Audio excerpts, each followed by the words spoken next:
everyone like it. High fives, thank you.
What are we working on today? I think same, just Any soreness? I met quite a heavy drive yesterday, so I think maybe a bit stiff in general. And that ache you had in your wrist when you were throwing? Yeah. Has that sort of eased off slightly? Sort of. It comes and goes. normally at the beginning of a training session when I first pick up a ball, it feels a bit weird. Mm-hmm. And then after a couple of goes, I forget about it. Okay. So it doesn't get progressively worse then as you're throwing? No. Okay.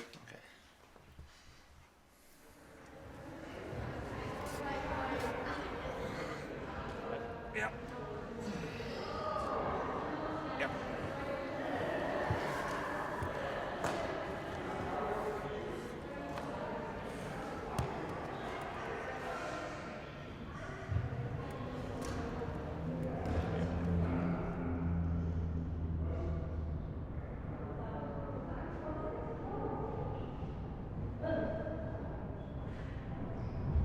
Boccia is a Paralympic sport for people with severe disability. It is one of the few that have no direct Olympic equivalent. We play on a hard badminton-sized court, and the aim of the game is to get your ball closer to your opponent. In the game we have lots of different shots. The four main ones are probably lay up to the jack, which is the obvious, get the ball close to the weight. Then you have knock off, which is with a blue ball, hit the red out the way so the blue is lying, or so the jack is opened up. Then you can play the next layup to it. Or you've got the ball short, you hit the ball onto the jack, we call that a knock on. And then other shots you've got is potentially in-offs, a bit like in snooker, where if there's a bit of an angle and you can't get to the weight, you can use other balls to flick inside of and get on the jack. Scoring is fairly like bowls, where it's if you've got one ball closer than your nearest opponent's ball, that's 1 point. If Blues put, many around, then it's a number of balls closer. They would score that number of points. Are you the best? Yeah. Oh, that was pathetic. Again, try it louder. Are you the best? Yeah.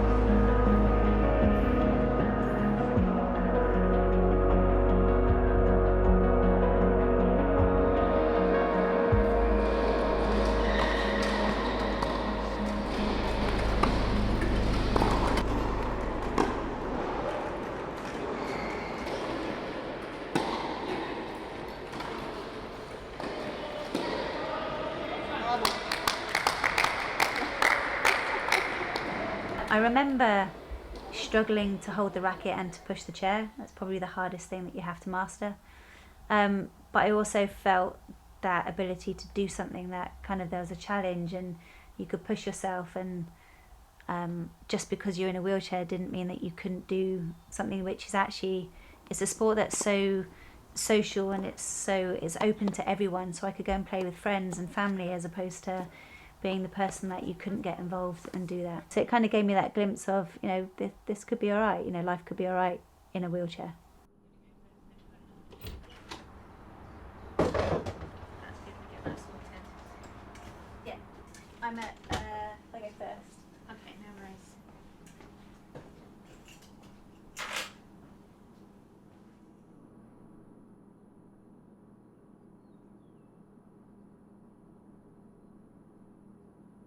Back to 29th of July 2001, I went out on the bike with a friend called Jerry, and we actually went down to Bournemouth for the day. We went over to Swanage on the ferry, both on our bikes, and it was on the way home that I went round a corner in Borden, just outside Salisbury, and unfortunately I didn't make the corner and I hit a telegraph pole and a post box.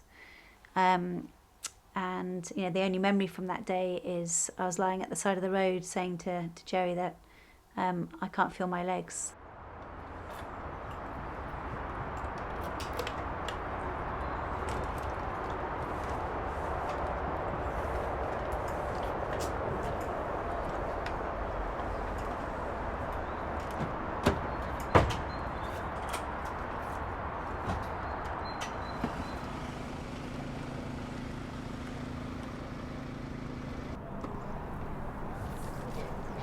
I never knew that I would never walk again, because you think that there's going to be some sort of surgery or something that they can do to fix you, But as we all know, it's the one nerve in your body that doesn't regenerate, and it was permanent. So I don't think I realised that until I had the results from the MRI scan, which was actually coincidentally on my graduation day. So I suppose that whole kind of process for me was a real sad day of graduating, seeing people in a huge hospital wheelchair with a brace on, graduating from university, which is meant to be an amazing experience. But for me, it was a memory of breaking my back and seeing the result of my MRI scan.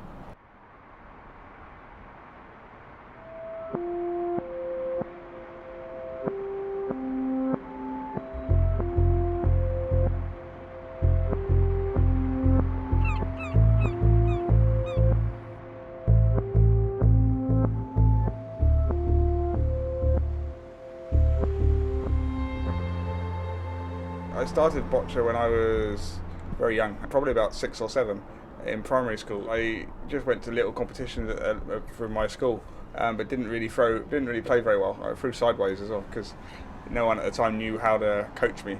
And then I moved schools when I was 11. I went to a secondary school, and there boccia was quite a big sport, and we played it all the time. So I did it weekly, and I got someone who knew the sport was able to lead me in the right direction, and that's where it all started really. I won a British Championships when I was 14, and I'm still the youngest ever British champion. So, and everything spiraled from there. So we went from England call-ups to GB call-ups to big tournaments, European Championships, Worlds, and then it just went crazy, and I've been doing it ever since.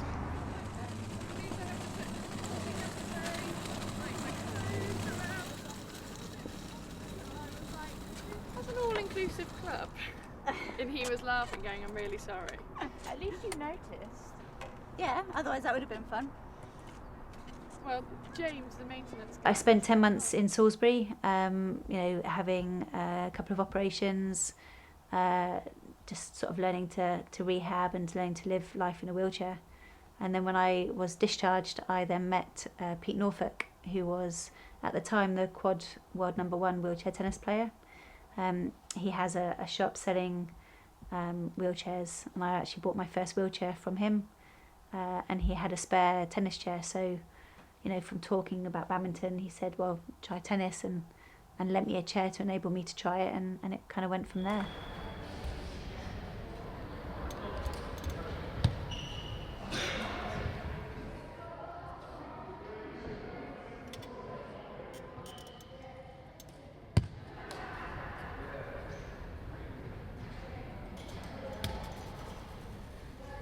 Boccia was one of the only sports I could play at an equal level to my opponents. There's not many Paralympic sports that cater for my disability.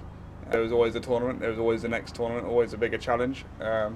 So as I progressed through the system, through regional, national, British, European, World, Paralympic, there was always an extra level to compete at. So that's what made boccia appealing to me really. When I first started, I didn't really like it, I found it quite boring. But as I got better at it, the game sort of rewarded me with more satisfaction. Come on, David.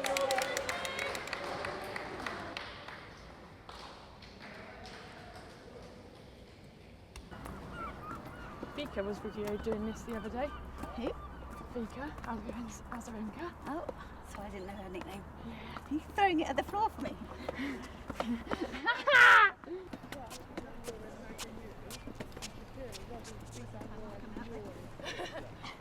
Quiet time, I like to call it. They did can you move well and strike well, rather than anything else.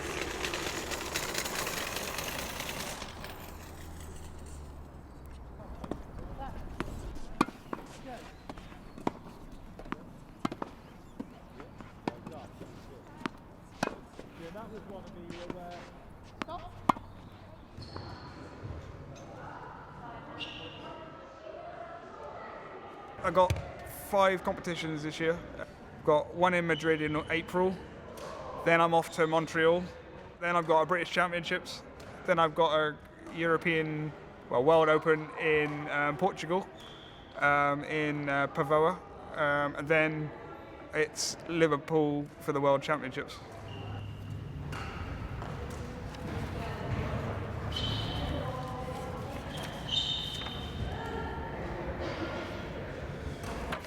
Okay. Inside.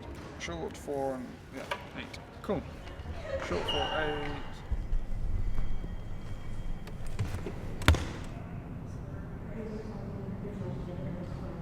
I come here 5 times a week for between 2 and 3 hours. So I average about 10 hours a week on court. As an experienced athlete, it's kind of, I'm paid to train, so if I don't train and don't win, then I lose my funding, I lose money, and I can't afford to live. So the motivation is to train because I don't want to lose, because I can't afford not to.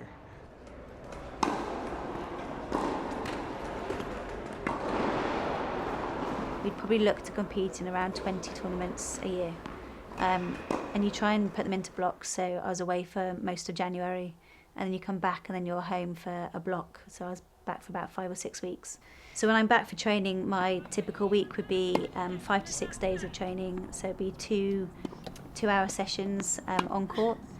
So I'd have one probably about 11 till 1, finish and have lunch, and then back on about 2:30 to 4:30.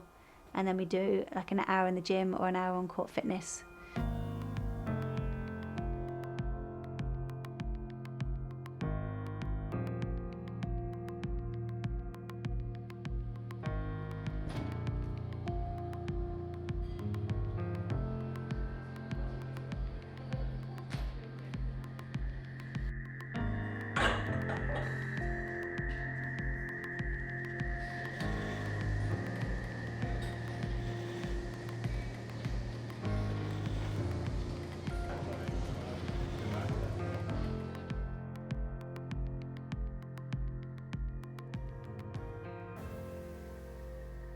Everything's geared up to be the best that I can be, and then outside of that you've got sort of sports psych and then analysis of matches and opponents, coming up with game plans, looking at strengths and weaknesses of the people that we're playing against.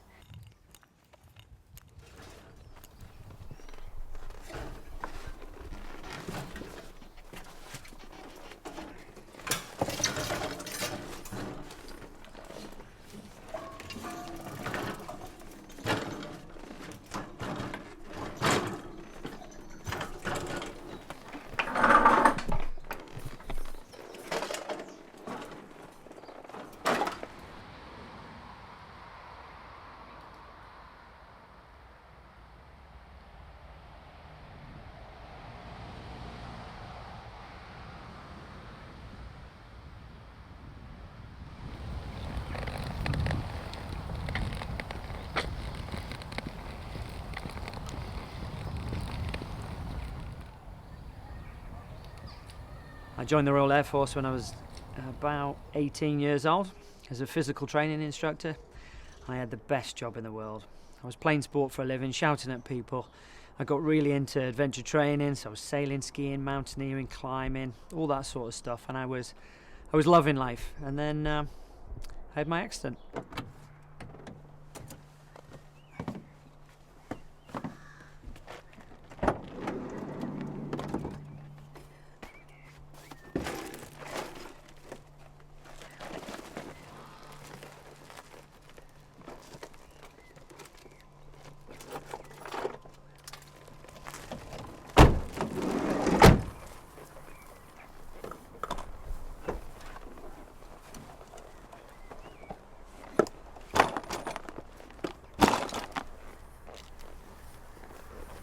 I was skiing with a group of pilots. I was in the RAF as a physical training instructor, and in Germany, in Garmisch.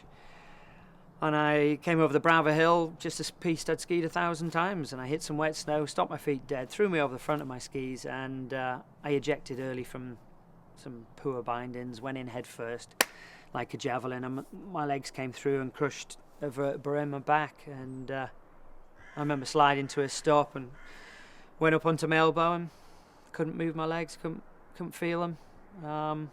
Just instantly I thought, was that a lifetime of sport gone forever?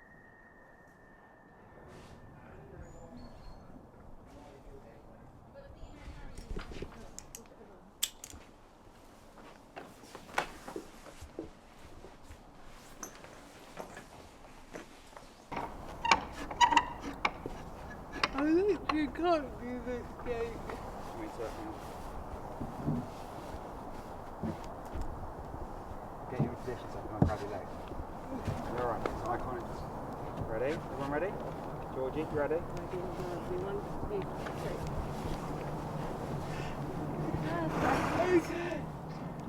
Is that stirrup too short today? Yeah, it'd be a long, longer. No, I know it is. It's wonky. On purpose. The last hold you're going to do is when you get on, okay? Or we're going to turn like this, where we're 15 meters up. Otherwise, I will abandon you in this arena. Base the neck, base the neck, base the neck. Keep going. Keep going. I've got him. If we need him. Good. Just sit really still. Very good.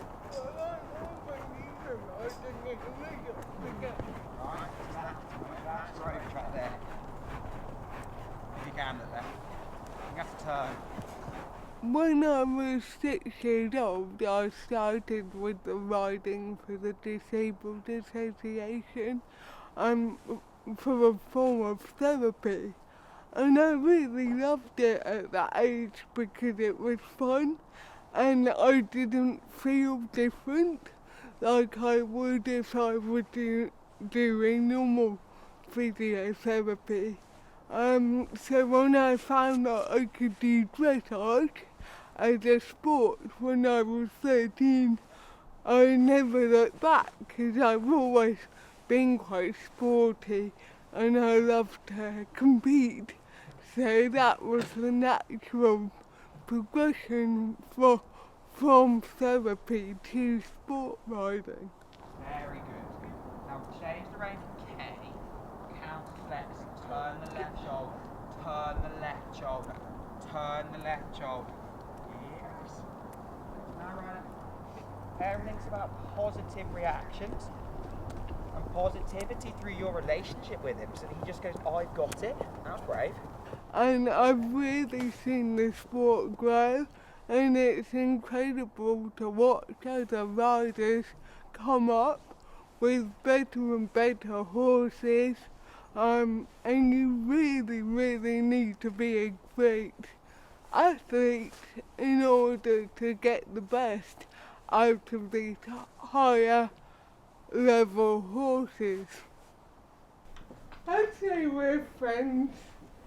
You've got a job to do though, but we have to have a good relationship in the arena. Don't quit. I know. You're bored, aren't you? You want food? Not my hat.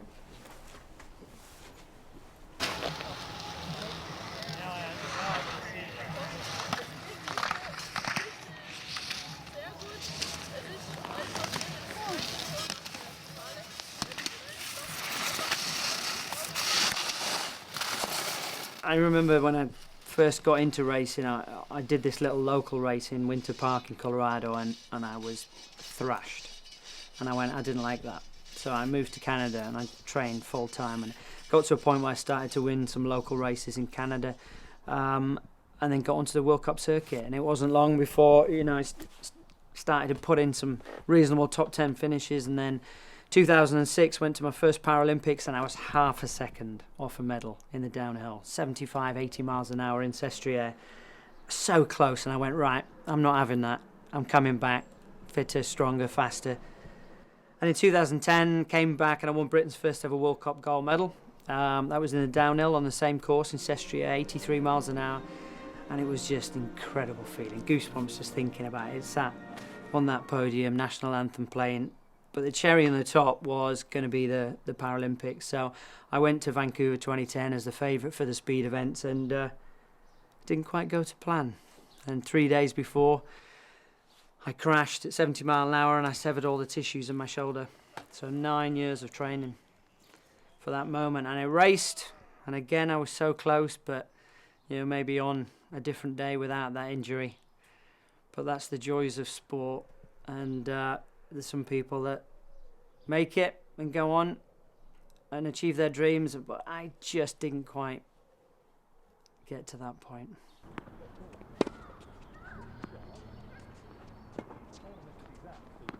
Good shot. Come on, come on.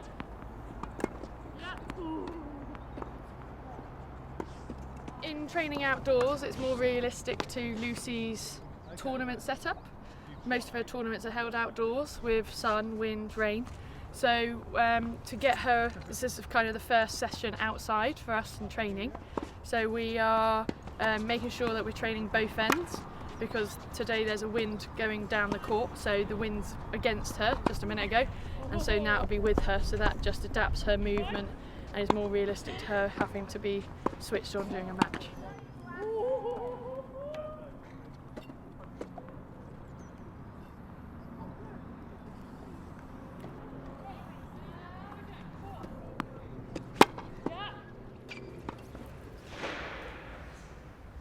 I'm going to put a stopwatch on you. That's better. A 3-second rule.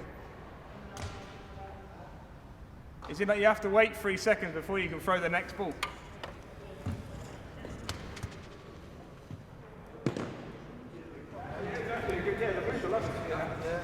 No, it's a good shot, actually, not bad. You can actually still get it. Back to it. Make some noise.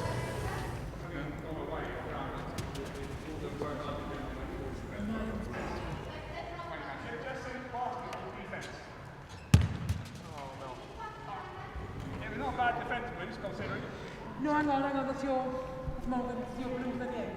I'm giving you Morgan's balls. I'm sure Morgan loves that. Right,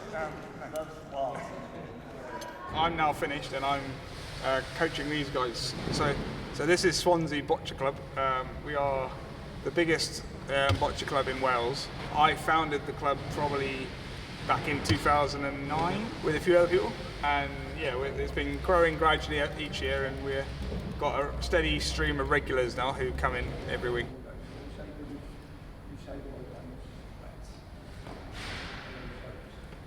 Ricky is actually in transition for the GB squad. He came second at the British to myself last time out. He has developed quite fast over the last 12 months or so, the GB squad are interested in him, and yeah, who knows, this year there might be a few competitions lined up as well. Oh, nice shot. Yeah, good pace. Excellent.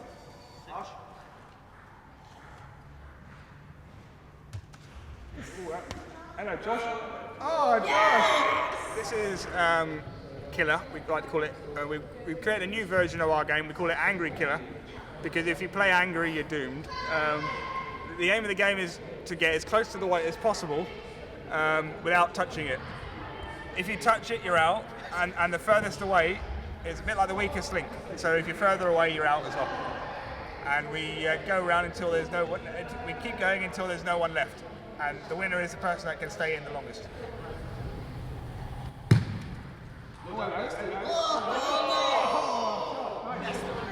Joshy, your turn now.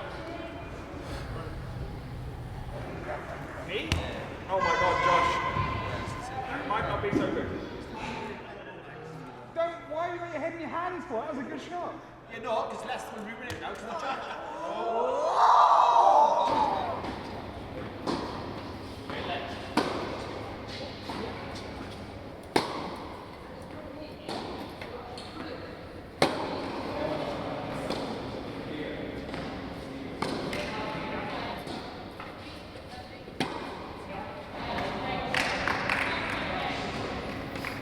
Lucy Shuker's an incredible athlete, and if we look at her in terms of her level of disability, she's a T4 paraplegic, so she plays tennis with the top plane. But we've also really worked moving away from that, because actually Lucy is one of the most able athletes. She trains to ensure that she's faster, fitter, stronger, that mentally she can cope with the demands of competition. So really the way in which we work with Lucy and she works with herself is about ability and the chance to see how good she can get, how fast she can be, and how dynamic she can be on a court. And as a practitioner on her team, you want an athlete that is willing to work on everything that you want them to, and she really, really leaves no stone unturned.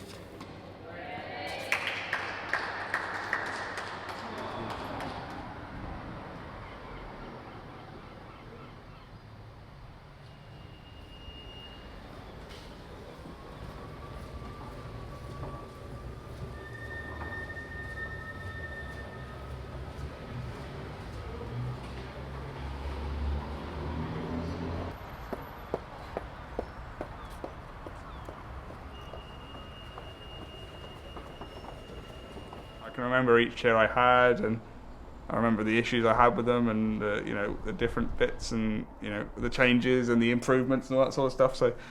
So I remember getting a decent seat when I was about 12, and I mounted it to a new chair, and yeah, again, posturally it sat me up much better, but it meant that the chair wasn't quite so fun to drive because it was quite slow. But the seat was much better. So for boccia it was great. And then I remember getting a bigger, faster chair after that, which kind of put the two together.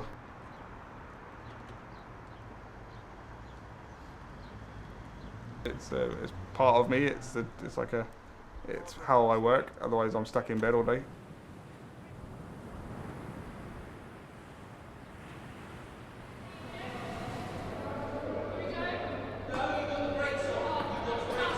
Each chair is at the top level is specifically designed for the individual. So for me, my day chair obviously is designed for me to be able to use it day to day. So for getting through doorways, the ease of going into bathrooms, etc., and just for living. Tennis chairs are designed specifically for tennis. So for me, the straps were designed to give me support and balance because I don't have that as any core muscles. The wheels are slanted out in order to make it stable for turning and quick to turn. You've got 2 wheels at the front and then 1 wheel at the back, which means that it won't tip over backwards. And then these knee guards clamp you in place, so you basically become one with the chair. So any movement that I do with my body transfers into the chair, so it helps with sort of moving and reacting quickly. They come at a price, they're about £5,000. So it's just to play the sport, you've got to have a piece of equipment to do it, because I physically wouldn't be able to play it in my day chair.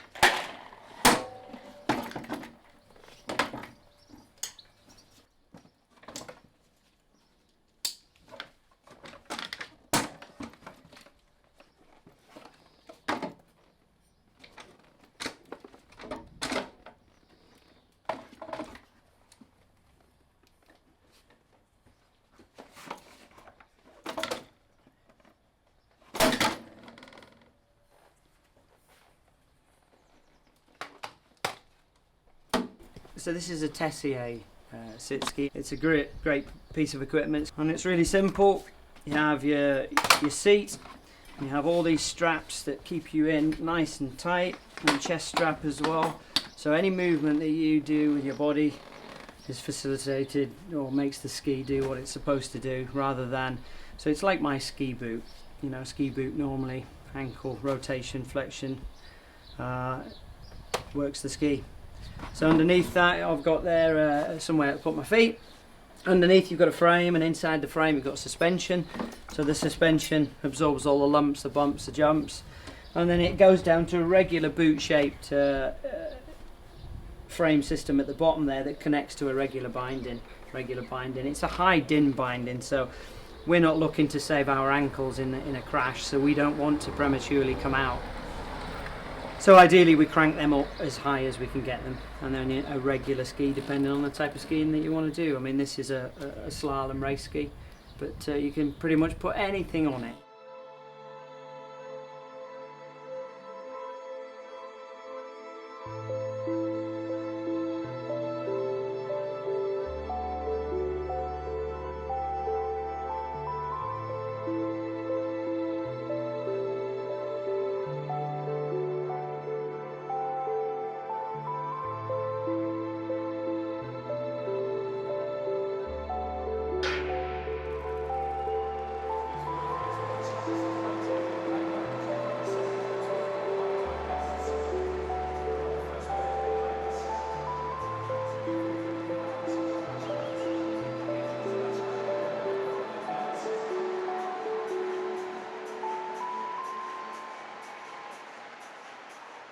The elite athletes that are competing on the main stage are highly skilled, highly dedicated towards their performance, and it really is their full-time occupation. This finite balance between being able to fund the sport, train, compete and live. For media coverage, I think the important thing is profiling and showcasing a variety of sports and/or disabilities, and I think that that's an essential component of understanding the diversity of athletes competing at these games, but also more broadly the diversity of the populations that go there. It's an excellent platform to show how rich and vibrant our communities are, and sport could be the vehicle for that, perhaps more so than showcasing these people as just superhuman.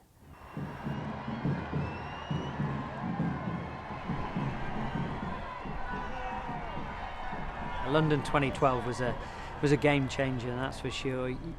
From people's perceptions of what's possible for people with disability, but also, you know, in the media going out, so much. It was just massive.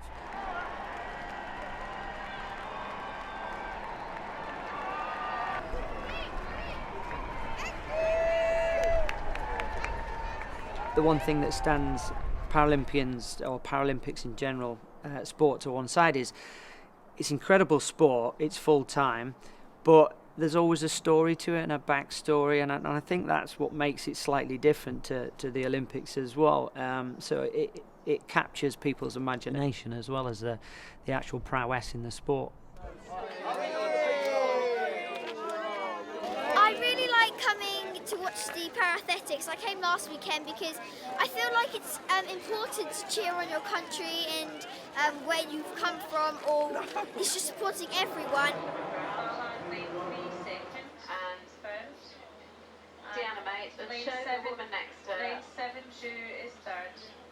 It's about a year and a half since we were given the role of being the host broadcaster for the World Para-Athletics Championships. And so in that year and a half we've been putting a lot of detail into place. And this week on site we've gathered together a crew of 82 people, technical, operational, camera crew, commentators, production, administrative, brought together all that experience, and together we'll produce the world coverage using 19 cameras.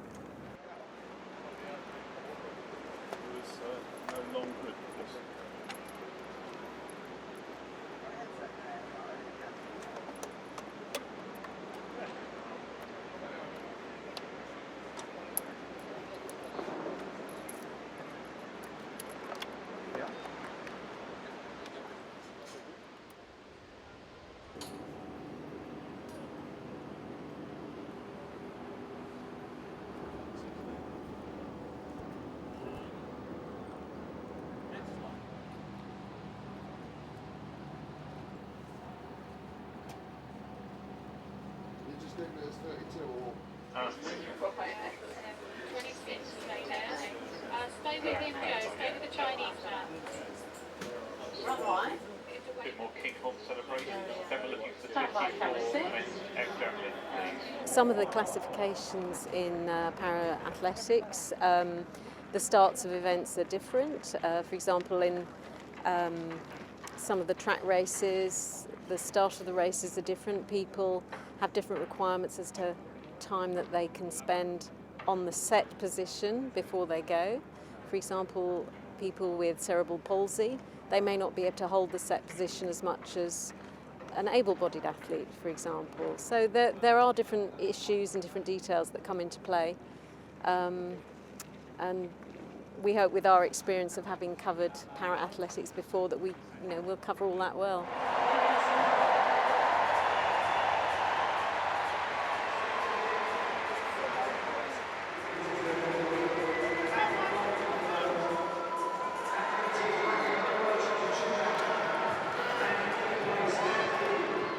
I think it's great to have the social media and the media and everything that gets put out there is great, because it helps put our sport out there for everyone else to see who maybe has never heard of it. I still admire swimmers who've got no arms and who are world champions. It's unbelievable, and without the media you're not going to see that, because not everyone can afford to to travel to the games or buy a ticket. So the media is required, and I think it just shows that the athletes they want this and they work so hard to make this happen. It's not a jolly, it's not a holiday, it's something that we're really working hard to do.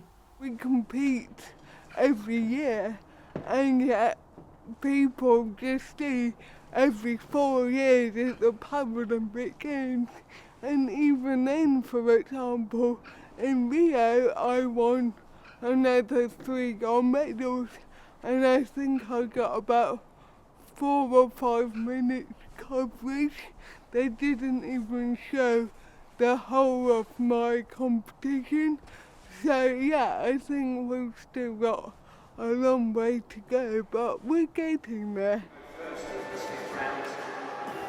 And it's crucial because the lead is at 5:18. She's second, 5:70. Holly Mate third.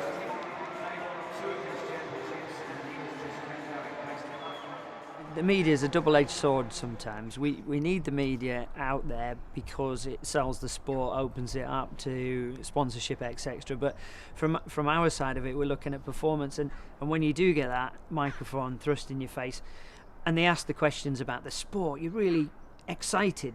And then some people tend to dwell too much on the disability side, and then you feel like, I just want to talk about the sport, not so much about what happened. I don't mind telling you a bit about the backstory, but that's not the amazing thing for me. The amazing thing is, like, this is world-class sport, and sometimes I don't think we get that balance quite right. Well, that was my first time watching fencing in the Carioca 2 stadium, and oh my god, the speed of them guys is incredible. And I tell you what, loving this place. It's early on, it's midweek.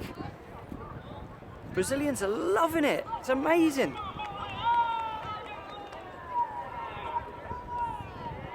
It's just well done, Rio. Doing us proud. And GB athletes. Now I sit on the other side of the fence as a commentator out in Pyeongchang and a reporter in previous games as well, in Rio and Sochi. And I've definitely seen how that side of it works. So it is a difficult balance, and I can see why some of these questions arise for general interest for the TV. Personally, when I'm trying to interview him, I'm doing it from my perspective as an athlete. I'm doing it from the perspective of what I think people want to hear, but how we like to be portrayed and seen. So all I can do individually is that, and I do know that some reporters are a little bit different.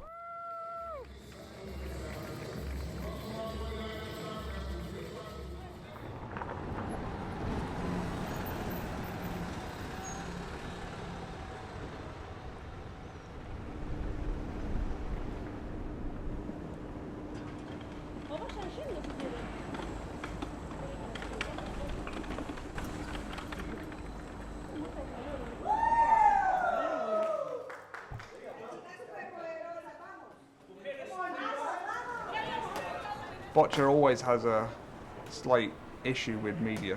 Yeah, I mean, I tried to put myself out there in London, particularly London. I tried to milk it as much as I could, and obviously Rio as well. And yeah, you do feel a little bit frustrated at times.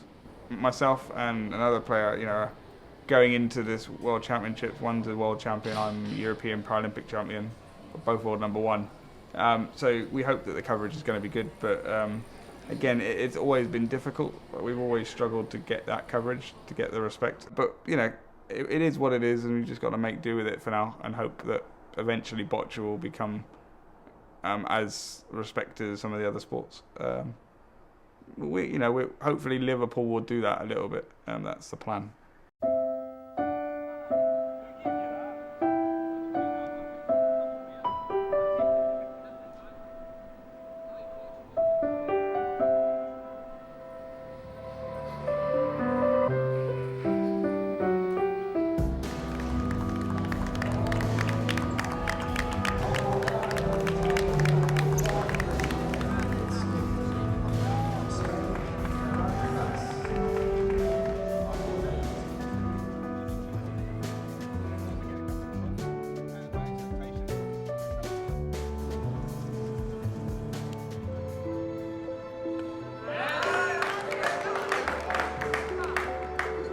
All my life I wanted to have respect, and I've been struggling to get respect. And I said to myself, how can I get respect without saying my disability? And I said to myself, oh, let's do Paralympics. When for an able person to say you're a Paralympian, you're basically saving so much energy to explain yourself.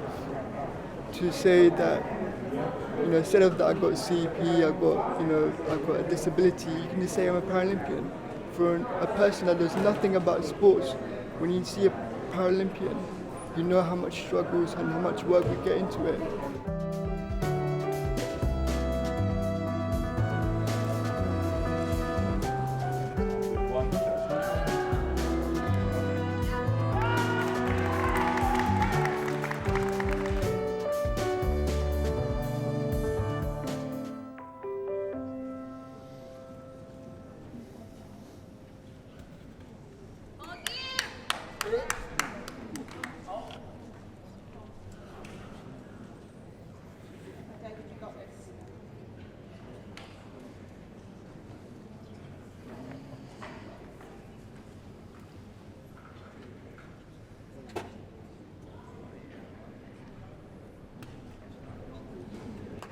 Well done. Less space down the right hand side.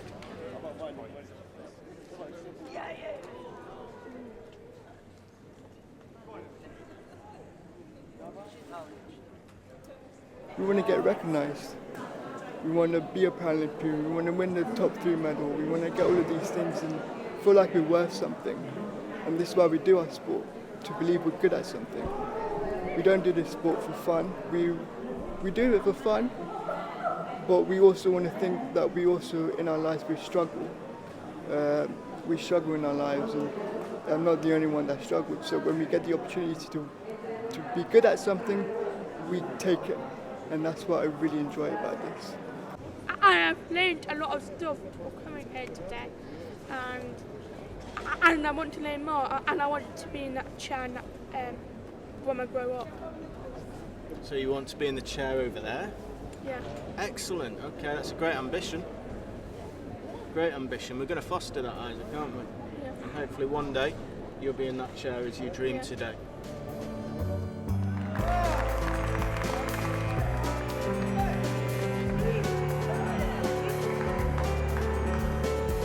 Yeah, nice shot.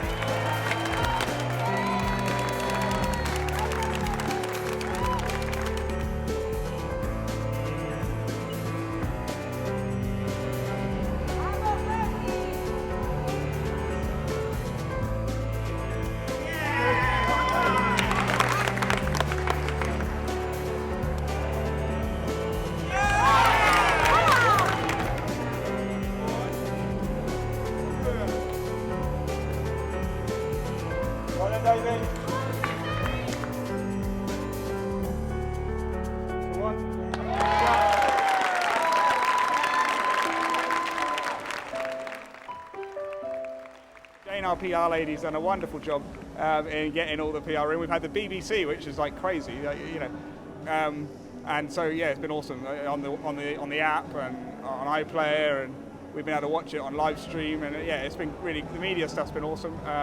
The way it's been organised, and the people that have put so much effort into making it, and also the fact it's unique in that it's going to be the only first ticketed event Botch has ever had. So to win it, it kind of feels quite good.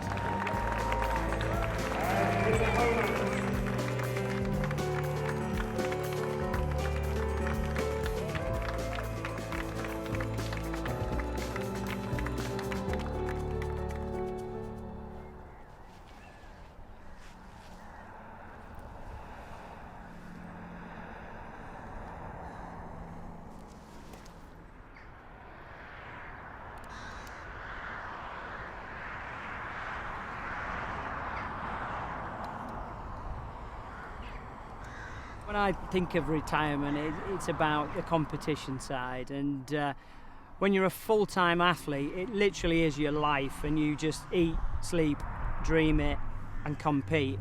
So I'm retired from that aspect of it, and now it's more about the enjoyment side, the adventure, learning still, but in a different slightly environment. Yeah, there's competition against the elements, but there's competition. I do a few events with kite buggies, with snow kites, so yeah, you could say I'm not fully retired.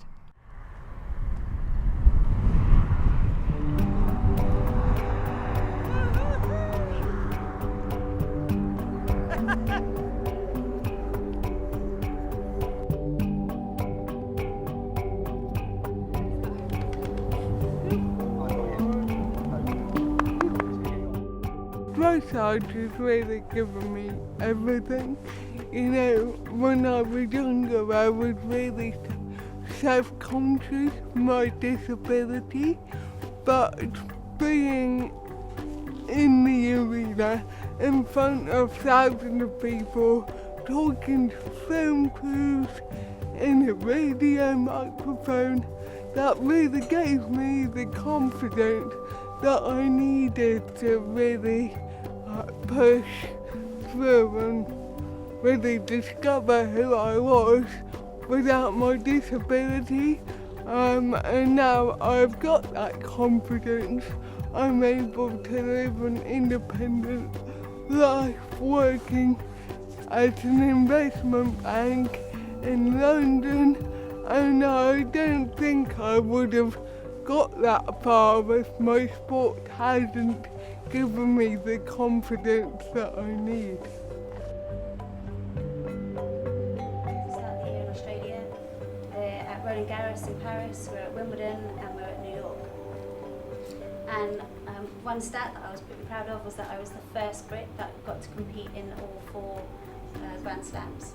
Now for us to compete or to qualify in the Grand Slams, it's the top 7 in the world.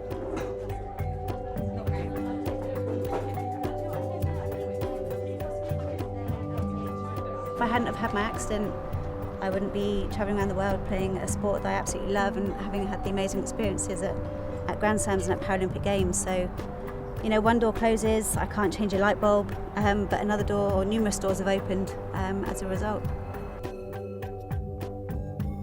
For me, I think, you know, going to Tokyo for the 4th Paralympics, I think we've got a real opportunity, and I think we both realise that. And hopefully we can go for a gold. That would be the dream.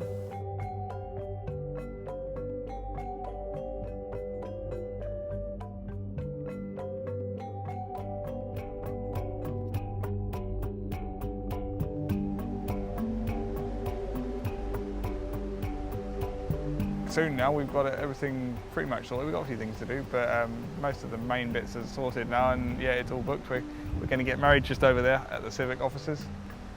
Probably take wedding pictures just here, and it means that both our parents have to travel rather than one set, so no one can argue.